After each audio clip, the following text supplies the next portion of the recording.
नमस्कार, आप देख रहे हैं उत्तर प्रदेश न्यूज़। मैं राम कैलाश यादव। आज हम बात करने वाला हूं अनुराग केस को लेकर के। आज 3 मार्च 2025 का दिन है। आज अनुराग केस की सुनवाई होना था और बहुत जो है लेट हो रहा है। अभी भी जो है अनुराग केस का जो है फाइल का नंबर नहीं लग पाया।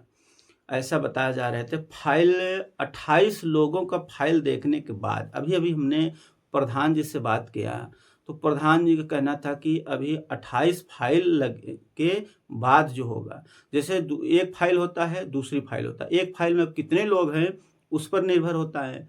तो दूसरे फाइल में इनका नंबर लगा था, तो एक फाइल में कई लोगों का नाम होता है। तो अभी हम जो आपको बता रहा हूँ, लगभग साढ़े 3 बजे का हम अपडेट दे रहा हूँ।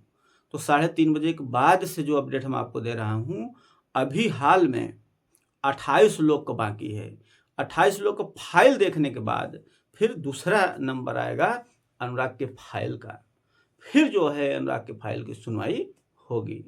लेकिन अभी साढ़े 3 बज गया है, अब पता नहीं समय रहता है या नहीं रहता है, या प्रस्ताव आ जाता है कि क्या है, अभी कुछ कहा नहीं जा सकता। प्रधान जी अभी भी कोर्ट में डटे हुए हैं, कोर्ट में बैठे हुए हैं। सुबह 10 बजे के आकर के वहाँ पर बैठे, बिना खाए-पिए नाश्ता वगैरह करके आए थे और खाना भी घर पर सही तरह से नहीं खाए कि चलिए आज अनुराग केस की सुनवाई है, वहाँ पर चलते हैं।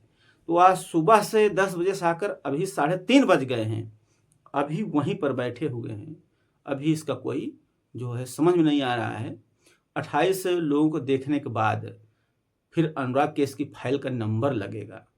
अगर समय रहता है तो देखा जाएगा, अन्यथा जो है प्रस्ताव भी आ सकता है कि आज नहीं, अब अगला डेट को देखा जाएगा। अभी बहरहाल अगला डेट नहीं मिला है, लेकिन फिर भी सभी लोग आस लगाए हुए हैं कि कितनी जल्दी अनुराग केस का नंबर लगे और जल्द से जल्द इसका फैसला सुनाया जाए। जैसे ही अपडेट आता है आप लोगों को बताया जाएगा। अपनी राय ज़रूर दें। वीडियो देखने के लिए धन्यवाद।